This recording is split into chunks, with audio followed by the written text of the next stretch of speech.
yeah, folks. This is DJ Nicholas on the show.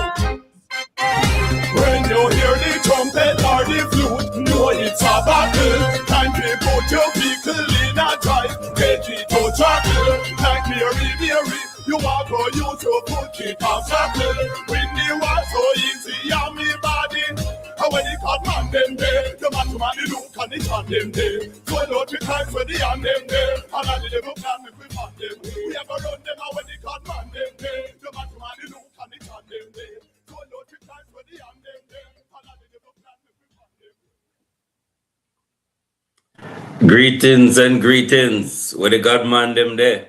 Can you imagine? It's April 15, 2026. Welcome. This is the mailbox. My name is Kevin Bailey, and we're looking at Pressing On Part 2, right? That's Pressing On Part 2. Pressing on means to continue moving forward or to proceed with a task in a determined, persistent manner, often despite difficulties or opposition. It implies a passionate or forceful pursuit of a goal. It conveys the idea of tenacity and courage applicable to physical actions, personal, emotional, or professional endeavors. Literal sense. It can be described as physical movement. For example, someone walking through rough terrain might say they are pressing on toward their destination, meaning they are continuing despite fatigue or adverse conditions. More commonly, it refers to perseverance and determination in life, in work or personal goals. A person facing setbacks in a project or personal challenge may be encouraged to press on, meaning to keep going and not give up. It emphasizes resilience and steadfastness. Finally, the phrase is used both in everyday context to describe enduring challenges and in spiritual contexts to signify persevering in faith. This is the program designed for men with guests who are men, hosted by men. It's aired every Wednesday unless it's a holiday at 5:30 p.m. right here on Love 101, your family station. It's the mailbox. My name is Kevin Bailey and my co-host right here. Hi, Courtney. I think Courtney just getting the connection sorted out there. But just want to say to all our listeners, thanks for making Love 101 your station of choice. We're talking about pressing on, and it's part 2. So today we continue the conversation with our very special guest, broadcast journalist and minister of religion, Mr. Andre Palmer, sharing on advancing steadily despite obstacles. Courtney, are you with us now? Well, I don't know. You tell me, am I? Because I thought I was with us all along from the beginning. So well, we're hearing you. No, man. So you can introduce again our guest, Andre Palmer. I have a feeling what tends to happen is the instrument I'm having when I go to the script, it kicks me out. Not sure why. So okay. So the introduction you'll have to do. Sure. Yes. All right. So Mr. Andre Palmer, broadcast journalist and minister of religion. He is also speaker, podcaster, and ordained minister. Mr. Palmer's work addresses critical human, social, and spiritual issues. The central theme of his message includes financial stewardship, critical thinking, responding to human needs, and offering solutions to solving everyday problems using biblical principles. Mr. Palmer is a seasoned media professional with over 17 years of experience in the Jamaican media industry. His extensive work includes writing, editing, and producing radio features and public service announcements for several government public education campaigns. Mr. Palmer also produces the Something to Think About podcast, where he shares biblical principles for everyday living, which you can find on his website, andrepalmer.com. Andre is an ordained minister since February 2023 and an active member of the New Life Ministry Church of God of Prophecy. He operates by the professional and personal principle: be a solution, not a problem. Welcome again, Sir Andre Palmer. Great to see you again. Yeah. Good evening, everybody. It's great to be Good back. evening, sir. Good to have you. Good to have you. Indeed, last week's program was so great. We decided to do a part two to have you with us here. We just want to remind folks that you can get in touch with us by texting us at our WhatsApp line 876-997-3125 or call us on our studio lines 876-968-8327 or 8. Mr. Andre Palmer, it's good to have you with us, and we got you a little routine that we want you to go through with us as well. We did it last time. It's a tradition here for the last 13 years. After three, we count 1, 2, 3, and then we say, Monday. So All right. we're going to ask you to do that with us. So 1, 2, 3, Monday! Yeah. We're also saying good evening to those on Facebook and YouTube Live. We're also live on TikTok at Love 101 FM. Good to have you here with us. Kev. Yes, we want to remind the ladies that you can participate on the show as well, because we really care for you and appreciate your contribution. So guess what? We want you to answer this question, ladies. How do you move on in life despite opposition? Ladies, this is the question we're asking you. How do you move on in life despite opposition? You can participate in the program by leaving us a message via WhatsApp, Facebook, YouTube. Ladies, remember, no calls or voice notes. Allow the men and encourage the men to do the voice notes and call in. All right? Thank you. Thanks. Kev, what's the question we have for them today? All right. So the question we gave the question for the ladies, right? And now we're gonna go straight into our preliminary session called the draft. And the question now for Sir Andre Palmer is: are we setting a foundation for our boys and men to be able to press forward in the midst of challenges? Yes or no, yea or nay, and then give some reasons based on your choice. Yeah, like I would say no. There are certain things that needs to be in place for our boys to have a certain foundation to press on through challenges. And the main important thing is having the fathers in the home. Without the fathers in the home, it is very difficult for our young boys to learn how to navigate challenges, how to be men, how to face difficulties, how to learn and model the behavior that is needed to go through life.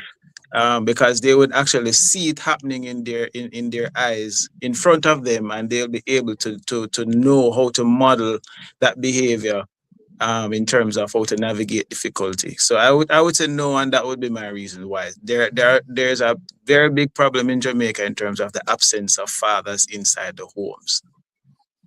If you want to extend that question, Sir Andre Palmer, what do you think is causing the absence of fathers in the home? There are several reasons. The primary of which is the conflict between the women in terms of the relational aspect. That's one. And some men are abandoning their post as fathers. So as soon as the child comes into the picture, they disappear for various reasons. Some don't want the responsibility. Some are having difficulty getting access to fulfill their roles. And some of them are actually busy working.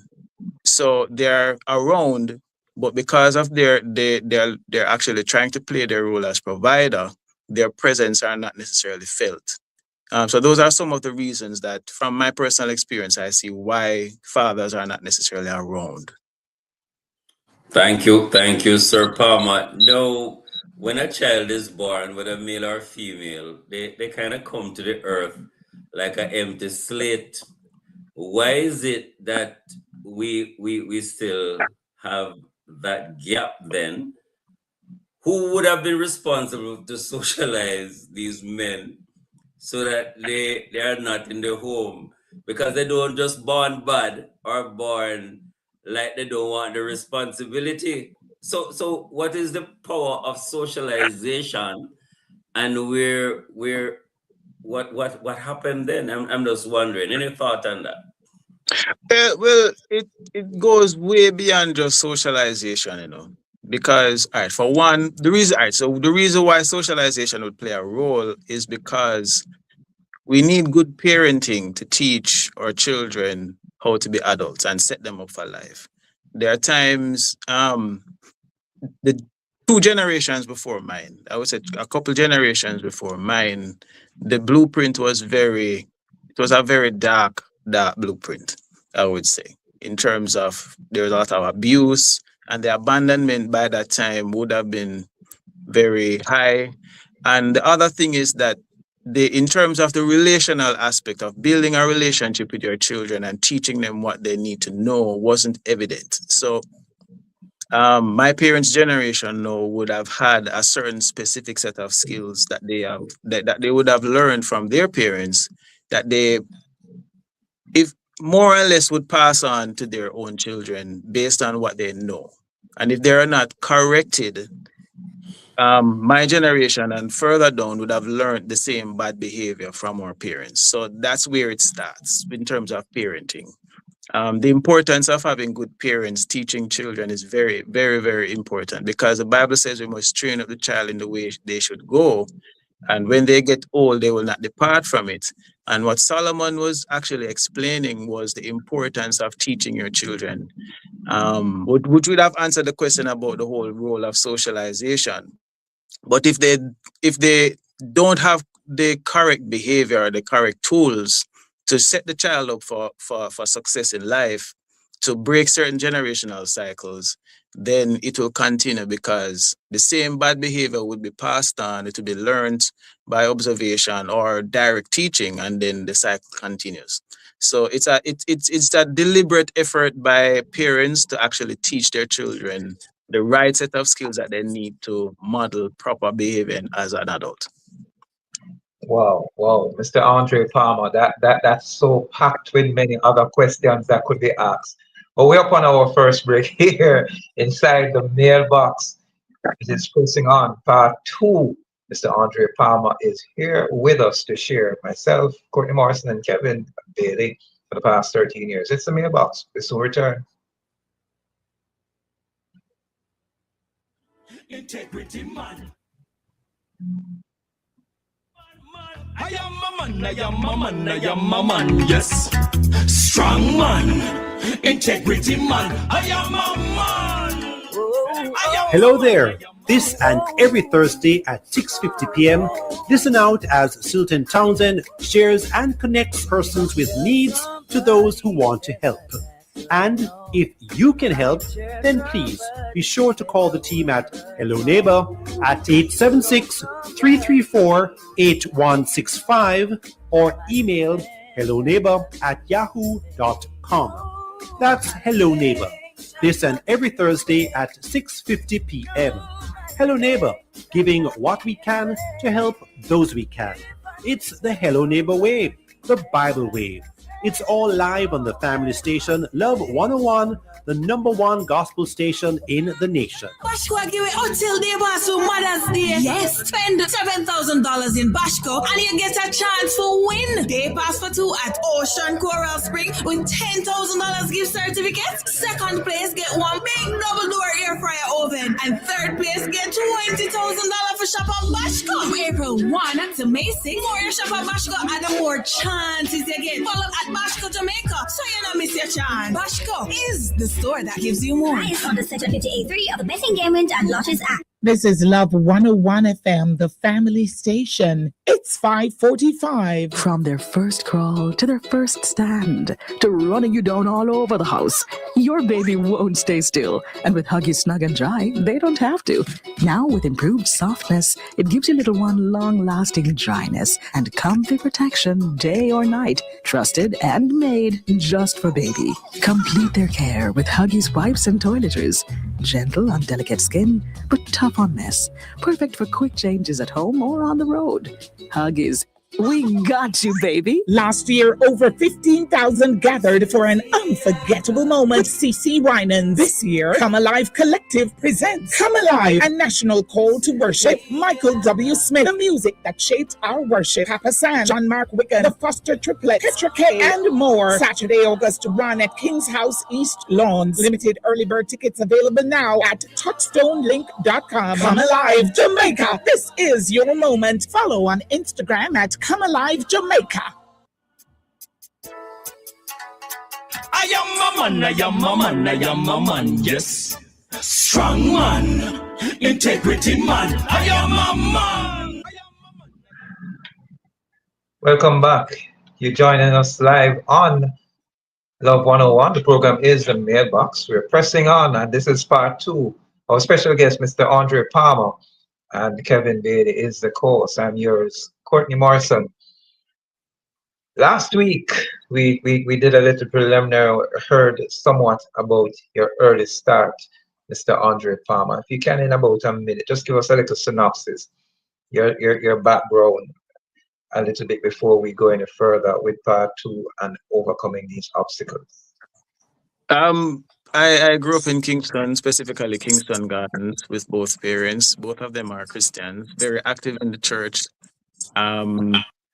I spent most of my life in and around the church, doing various activities, playing music. I was a youth director at one point. Anywhere, any activities happening in the church, basically I was there.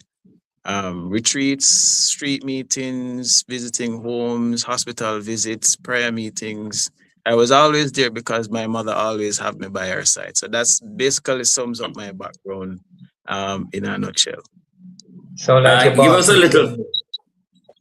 Say that again, Courtney. So like he was born a Christian. Well, my mother said that from before I was born, I was always in church. Go ahead, tell us a little bit about schooling. From basic school, if you can remember, what was that like and where you went? All right, so I went to well, it started with St. Paul's Basic School in the community, and then my mother moved me to Jamaica House Basic School. Went to Half a Tree Primary, went to St. George's College in high school, and then life started after I left high school. I had ambitions to go to college in terms of UTech, but didn't work out. But still was able to get my first degree years later. Wow, and we need to hear about that, in fact, yeah, because since you had aspiration, that kind of goal, why is it that you never go straight to college, and how did you eventually reach there? All right, so the reason why I didn't, for one, I applied, but I didn't get a response. So that was the reason why I didn't actually go into UTech. Because I at that time I had interest in doing business administration at the time. If life would have happened at that time, I would have been an accountant. I wouldn't end up in broadcast journalism, to be honest. But what happened is that I started working like a year out of high school. Started working at a factory. And that was what really happened in terms of entering the workforce. And then I was doing my associate's degree at Vector at the time in computer systems technology. I started at the time. Wasn't 100% self-funding. My parents was giving me some support as best as they could. And then the rest was cash flow out of pocket. And then when I started working at the GIS, A lot of events happened during that time. My house burnt down in 2010, moved, and then I got married in 2011. So I got married in April. By December, my son was born, and then we started life really at that time, figuring it out, being a young couple with a child. Didn't know what we were doing, and pretty much years. It was really literal. I literally graduated from university last year. So I ended up doing my first degree was my wife. I have to give her credit for that. She had the idea of going back to school to finish her degree, and I went with her for her to register. So I was just going to check it out. But what I didn't know was that she had all of my CXC certificates and my first degree, my associate degree, in her bag. So Wow. when she was signing up the paper to register to do her degree, she said that both of us was going to do the degree together, and Wow. God worked out the rest. God worked out the rest, but I have to give her credit in terms of how it worked out. And then we graduated. We actually finished pretty much in the same period. But I have to give her credit where that is concerned, because the original idea was that she would have done her degree and then I would have followed. And then she said, Yes. "No, we're doing this together." So that's how it worked out. And God would have had it that we pretty much did it with out of pocket. We're able to pay for both degree out of pocket. We didn't borrow any money. And glory be Wow. to God that it worked out. Awesome, awesome. That's an awesome wife you have there. Not Yeah. thinking about yourself alone, but the Yeah. support that you receive from her.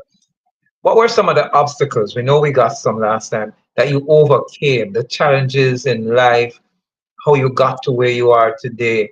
Just tell us a bit more about that as well.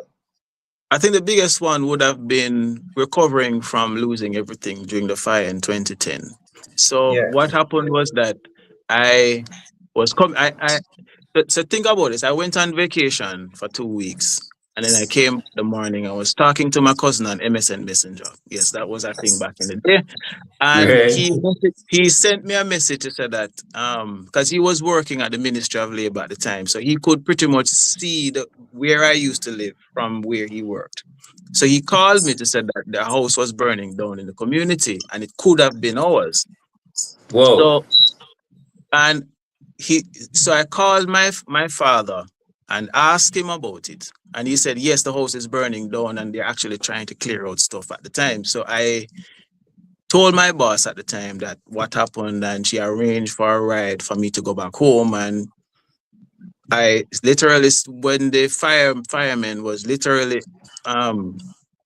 almost finishing what they were doing, that's when I went and saw we lose literally everything. Didn't have all my clothes, everything gone. Wow. And some furniture was saved and a few pieces, so we didn't really lose everything, but we lost a good portion of things. So all my childhood memories growing up in that house literally went up in flames, and we had to start back over. So we weren't starting from scratch 100%, because my parents at the time they were building a house in Portmore where we are living now, and our friends, family, co-workers, they chipped in, and we were able to put on the roof, the windows and everything was able to finish the complete structure. And 9 months later, we were able to move in, but really recovering from that psychologically and starting over, rebuilding a life in a new parish, in a new community, and literally rebuilding everything from scratch was one of the most difficult things I had to do. And talk to us a little, kind of step by step, break it down. You going to see the house in that state, devastated. What were the feelings? What were the emotions? What are Yes. the thoughts? And Thank you. help the audience to understand Um, how you overcame, what little things you can share there. um, it is very difficult to describe the feeling. It is more of shock because I can't believe that this was something real that was actually happened. But a day after, my father was preparing to go to work, like a few days after. And I asked him the question, why? And he said to me at the time that I can't sit at home with my hand at my jaw, worrying about something that I lost already. I have to keep moving and actually continue with my life. Those words motivated me to go back to work. If he did not say that to me, I would have stayed home for a little bit longer because I had the opportunity. My manager told me that if I needed some time off, I could get the time off, but I went straight back to work. It was those words that my father spoke to me at that time was the deciding factor, because when I thought about it, he was actually right. And it stuck with me to this very day, as to if you're going through a difficult period, just keep moving. Because Paul even mentioned it in scriptures to continue to don't look back, letting your stride, press towards the mark of the higher calling. And it was really an encouragement not to get stuck at where we are at the moment. It's devastating, it's hard, it's difficult, and emotionally it's hard to grasp. But I think what helped, apart from the words of encouragement of my father, was the support that we got from both the church community and extended family and friends who really stuck with us. My uncle opened his home to us, and we were able to settle down and actually step by step rebuild our lives over a period of time. Wow. Inspiring.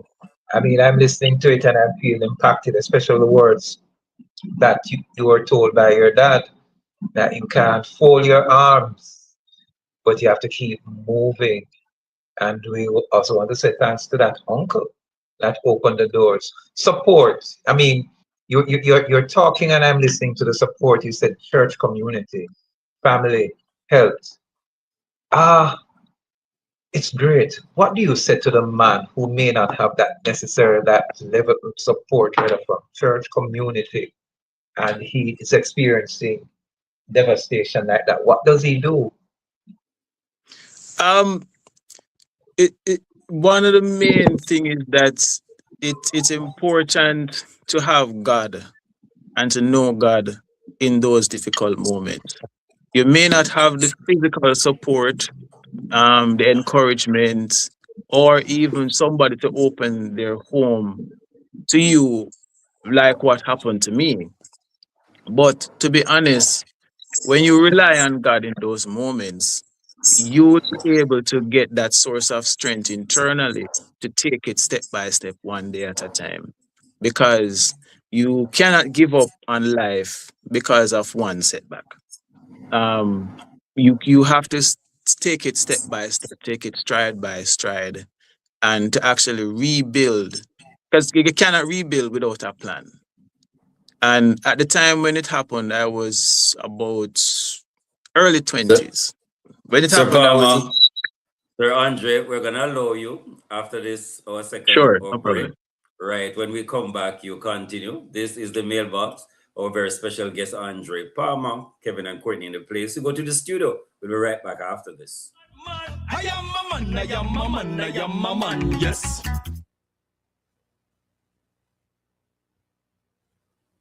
This is Love 101 FM, the family station. It's 6 o'clock. Sometimes all we need is a listening ear. The listening ear, the counseling, the logical reasoning, and spiritual guidance are what appeal to us. That's why I'm here. I'm Dr. Joan Pinkney, the counselor, your counselor on Love 101 FM, Tuesdays and Wednesdays, 10 to 11 p.m. You know you can call on me. I will listen and more. So let's talk about what's bothering you. Anything. Tune in, listen, call in, text or voice message. I'm Dr. Joan Pinkney, counseling psychologist, ready with a listening ear. Tuesdays and Wednesdays, 10 to 11 p.m. Right here on the family station, Love 101 FM.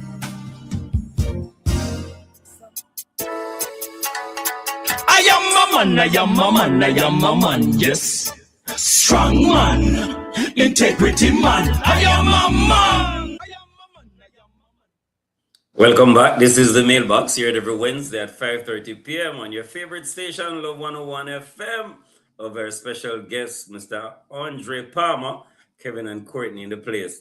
Before we go straight into our conversation, connecting, just want to share with you this special men's conference coming up, When Lions Roar 2026 men's conference, a space for men to be empowered and rejuvenated. And we have some amazing speakers, worship leaders, and panelists. Dr. Rondell Allen, Minister Jukal Dio. That's right.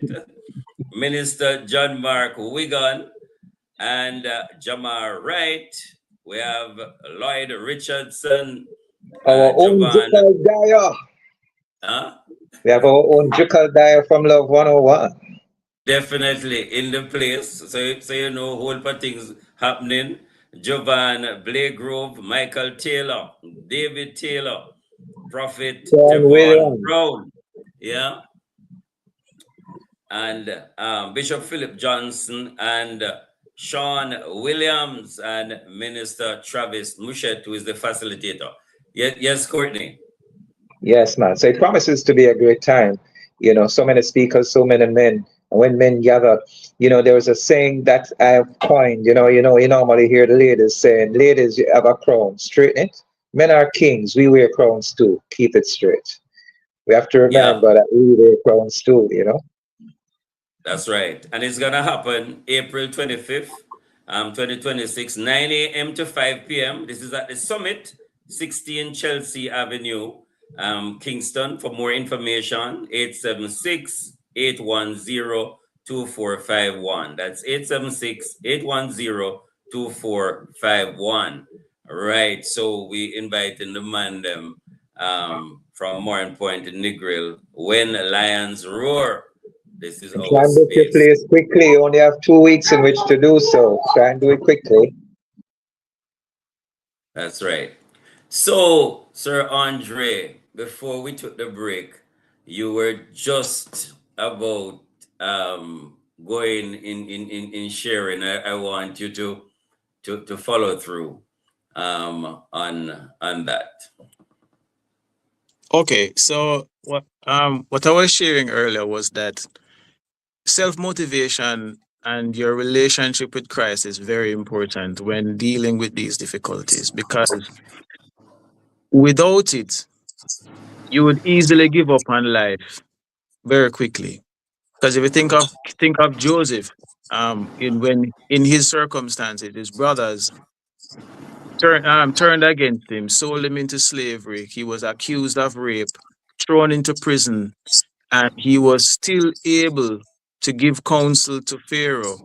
And when he met upon his brothers, was able to give them help, was really a story in terms of self-motivation and rebuilding your life from scratch.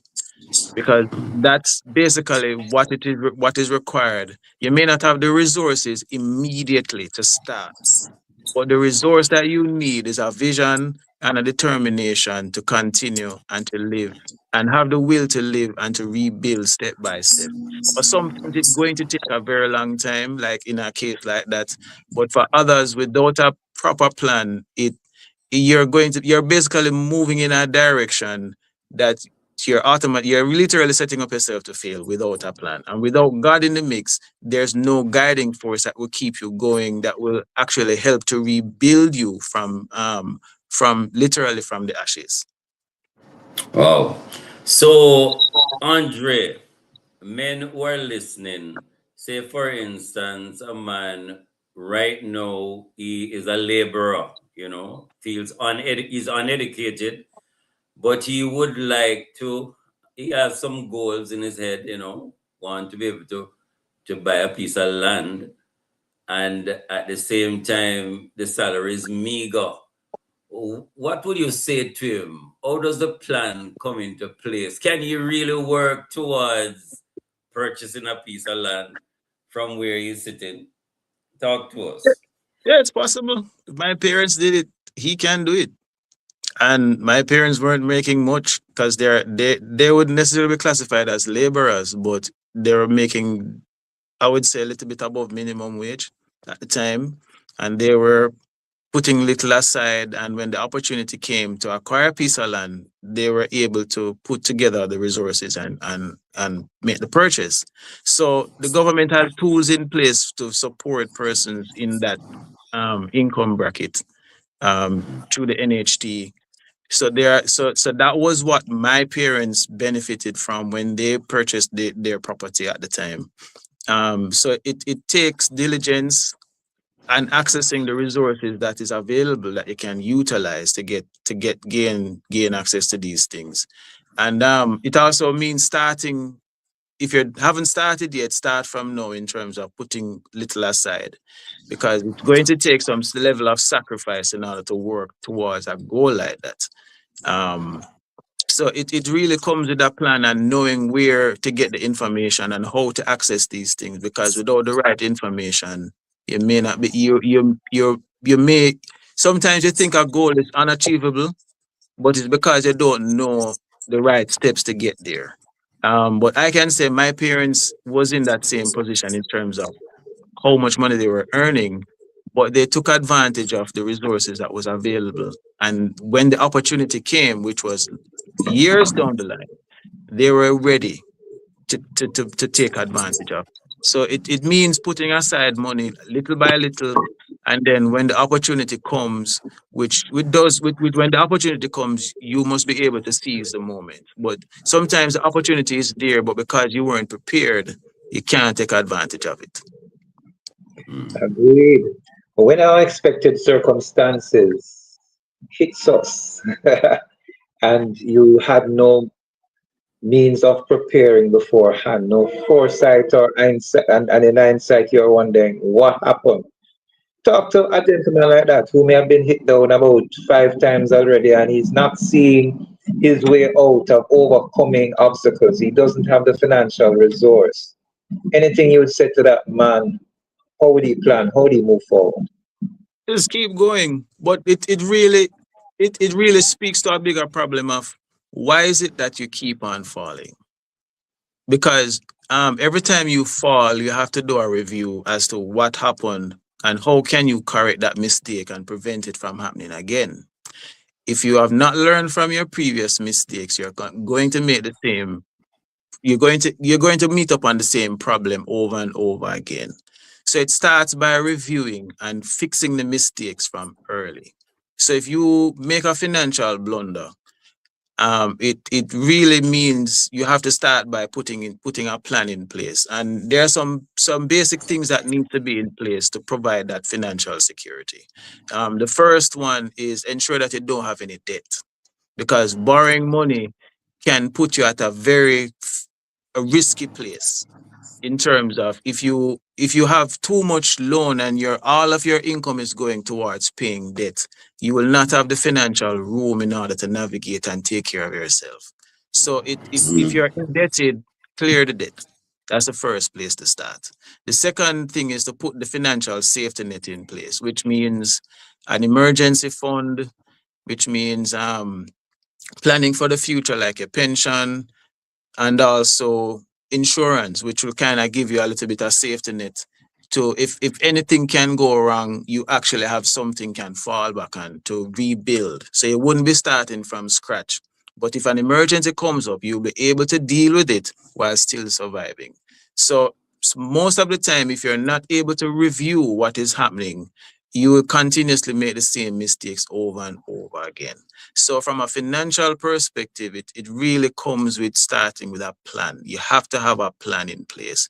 Know how much money you need to survive, and then put the financial security parameters in place to provide you that cushion, because you're going to need it. You don't know what is going to happen. So when these things come up, ensure that you at least have something that can ease the burden a little bit.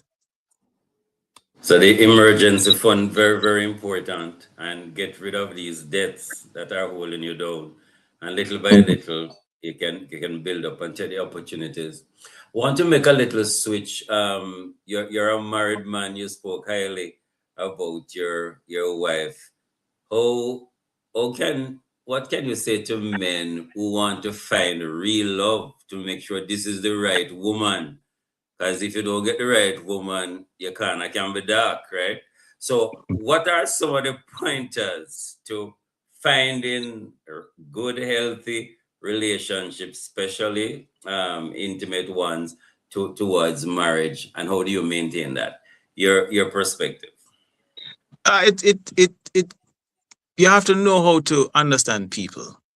Because choosing the right partner, meaning understanding how to really screen for character. Most persons look at the beauty and become attracted with what they see on the outside. But you need to screen what is also on the inside. Whatever person, what is their behavior? How do they treat people overall? What are their views on children? What is it? How does a person behave when they're not around their friends and when they're around their friends? What are the little things that you would see that they would do that will point out in terms of the red flags? What are the lifestyle that this person have? What are their habits? These are the things that you would look at to really identify whether or not this is the type of person that you want to spend the rest of your life with. And these are some basic things that you can look on in terms of trying to identify the ideal partner, because you have to ensure that this person is wife material. If you are going to build a partner with this person for life, can you trust this person with your life? And what will they do with it? Where are they going in terms of the next 5, 10 years? Can you see yourself raising children? Is this person a good mother? Can they cook? Do they take care of their environment? Are they clean? These are basic things that you would ask and observe, because when you're living together in the same space with the person, these are the same challenges that you would come upon on a daily basis to build. If you're going to buy a house, would you buy a house with this person? If you're going to give this person $100,000, what would they do with it? Can you get a return on your investment? If you're struggling, would that person encourage you? Is this somebody that you would talk to and cheer? Are they going to look down on you as a person? And would they look on you and build you up and encourage you? These are things that I would ask, you can observe or pay attention to. What are they? Are they promiscuous in terms of, if they are around your friends, are they making flirtatious advances of your friends? Can you trust this person in terms of you can reliably leave something with this person and it's sure that it gets done? Is that person going to support you long term? So these are some basic things that you can ask yourself and really look on and evaluate the different females that you're a part of to really know whether this person is wife material. And the other thing is that trust the Holy Spirit. You cannot go wrong if the Holy Spirit says no, it is not the right person. Word to the wise is sufficient.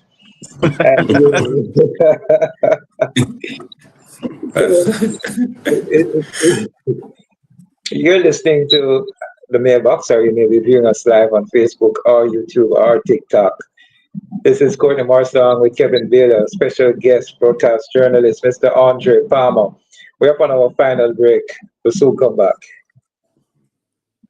Strong man, integrity man. I am a man. I am a man. I am a man. I am a man. Yes.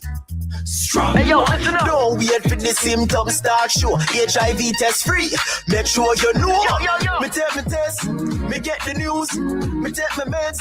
You can't lose. Bubble there, support there too. We strong, we whole life I live right through. Live more test the HIV. No, it's not a smooth surely. Me take me test. Me get the news. Me take my meds. Can't lose. Live more. Free testing is available at health centers island-wide. Message by the Ministry of Health and Wellness. This is Love 101 FM, the family station. It's 6:15. I am a man, I am a man, I am a man, yes. Strong man, integrity man, I am a man. Welcome back. This is the mailbox here every Wednesday at 5:30 p.m. on Love 101 FM. Courtney and Kevin in the place. Our very special guest, Andre Palmer. If you're joining us right now, oh my gosh, you'll have to watch the beginning on YouTube. But thanks so much for joining. Andre, great to have you back. Courtney, um, I know I have another question, but I better allow you. After that last bit of sharing, I'm in a medical position. I wonder how we came back so quickly from the break. I haven't recovered from that. Andre, the church. How does the church help in this manner when we see our fellow brothers who probably may not again financially, not by any other person's fault, but probably their own, or whatever ill thing that happened that caused them to. How does the church help? Has the church been helping? What can we do as church? All right, the church can play a very critical role in this process because we can offer financial training because that's a very important part in terms of training because there's a lot of scriptures that explains how to manage your money, manage your finances. I don't think it's something that the church actually teaches very often.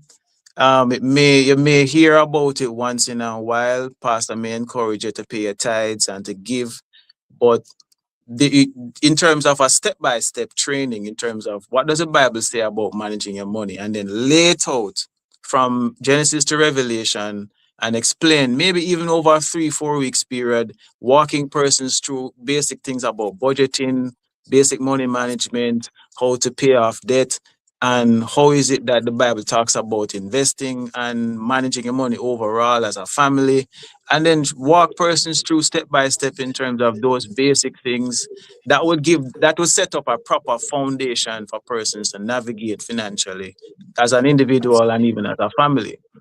If persons are in what about the emotional, spiritual context of helping them to overcome some of what has been happening? Just gone through a bad relationship, emotionally, financially. Financially, it's the same process. That's what in that context, the church needs a counseling unit. That is next to the discipleship program. A counseling unit is one of the primary functions of the church that can give person support because that will give them the emotional and the biblical support that they would need. Somebody walking them through that period, helping them understand what happened and giving them the tools to navigate the next season and the next cycle. Because once they deal with the problem, they need to move on and live out the rest and then get on with their lives. But if the church doesn't have a counseling unit to support that, then that's where the problem is going to come because not every church has a counseling unit established. You can't really leave everything on the shoulders of the pastor to sit with every member and then try to deal with the problem. What if the pastor is not a good counselor?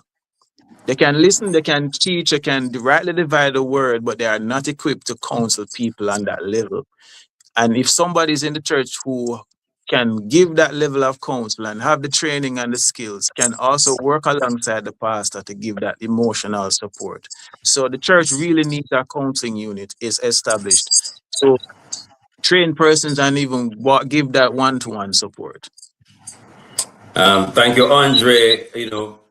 My boss, Dr. Barry Davidson, normally says the church shoots its wounded. And it's amazing, sometimes we're not talking every church, but his observation is that sometimes when our brothers, whether they go through rough times and they're on their face, instead of we helping to heal and to bring in the oil, we don't shoot them because it's quicker, we kill them. And so what's your experience, and do you think that largely we create that safe space for healing, especially of our men? Yes and no. It depends on where you are. Some churches have good systems. Some churches don't. So everything depends on where you are, because we we we we teach scriptures very well. We talk about God, but then one of the problems I've observed is that there's a time when men need to be men in terms of being allowed and left to have that level of conversation among ourselves to solve problems. I give an example. Last year, in about December, I was having some medical challenges. Wasn't nothing serious, but some pains. But when I was talking with a group of the men at my local church, they were able to explain to me exactly what was happening. And I was able to Ah, ask my doctor the right questions to get support yes. from my medical challenge because I was Ah, feeling pain, and they were saying, "Oh yeah, man, because you reach a certain age and because you're not doing this, this is why you're feeling this pain." And all of them had the same problem. They said that at wow. one point in time they went through that same problem. This is what you need to do. And they were able to give me a clear-cut answer in terms of what I was feeling. So if Yes. men are allowed to be men in the local church and given the space and the time to just have conversations, that is, we're not talking about having a regular Sunday morning service and men leading. I'm talking about leaving men to just have that regular discussion among themselves. You'll be surprised how much information is shared within that group in that short space of time. So I think if you create that environment, then men would be able to have that level of discussion among themselves and be themselves. Because sometimes it's not a case where the support is not there. I think it is difficult for a male to be themselves within some church environments, especially one that environments that are dominated by females, because many females don't understand how men operate. So they think that men behave like them, but it's not. It's totally the opposite. Thank you. Thank you for that. You know, Yes, yes, Courtney. I'm listening to Sir Andre Palmer, and I'm just saying, you know, for those men who are listening in, you know, probably need a contact number for you, man. they The truth is, as we get ready to wind down a bit, it's now, oh no, we still have time, man. We still have at least 5 minutes to go. Mm. Talk to our general boys, the younger men, you know, who have not yet probably gone through college or probably in college and at high school, but are still facing obstacles, examinations, the CXCs, well, GC don't exist anymore for some, but they are facing also financial challenges. They are facing emotional challenges. When we look at our young men in PEP or even those areas, we see the pressure being placed upon them by the parents, especially the boys, to try to succeed. What advice would you give to that generation that we are now seeing? Have a plan. It really boils down to have a vision. Know who you are and where you're going. It really boils down to that. It is And that very young man important. who help them with the plan, Yeah, man. really. Yeah, man. It's very important for you to know who you And who are as helps a them? Who helps male. them to All formulate right. that plan, though? It comes down to parenting. It really boils down to being good parents. Parents need to identify the gifts that their child have and nurture that. Not every child is going to be a doctor, a lawyer. Not every child is going to go down the blue collar worker, or an accountant. Many are good with their hands. They're very good with their hands. They can build anything that you put in front of them. But it's difficult for them to articulate themselves academically at times. And the reason being, if you give them the support to identify what they're good at and nurture that, you'd be surprised how successful that child becomes because they're maximizing their strengths. One of the things I do with my children at home sometimes is I observe them a lot. So I pay attention to what they naturally gravitate towards. And then I encourage them because it's important for them to identify what they're good at and their natural giftings. And then it is upon me now as their father, and my wife also plays a role in this as well, is to find opportunities for them to actually express themselves and to really grow in that area. Because if you're pushing your child down a path that they're not good at, they're going to fail. But if you identify what their strengths are and put them in an environment where they can thrive, you'll be surprised where they end up. You'll be surprised how well they perform in the environment that is fit for them.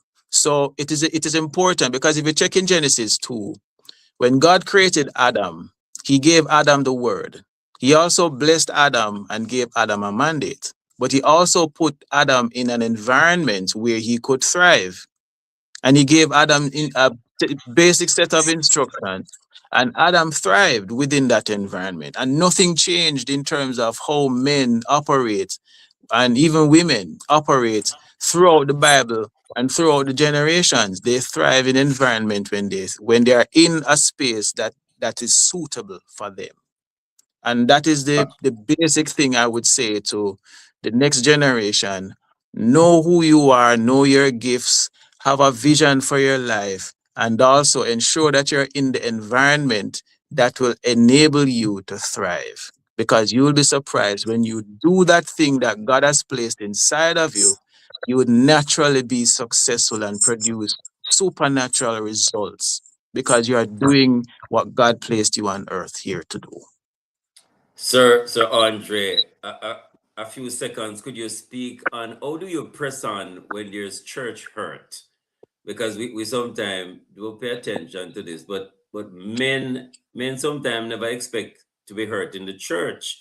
They thought it would have been a great supportive space, but now they are experiencing it and they feel stuck. They're bewildered. They don't know what to do. What advice would you give on that? Church hurt. It goes back to what I was saying earlier. One, forgiveness has to be the key part, but in terms of moving on is really utilizing your gifts to benefit the body of Christ.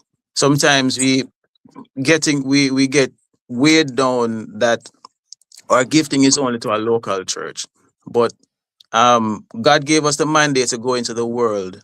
So it is important for us to ensure that we're utilizing the gift to bless the body of Christ and not put a limitation on ourselves by only using our gifts in the local church. So seek out other opportunities in other areas to serve, and then take your time to deal with the issue and move on.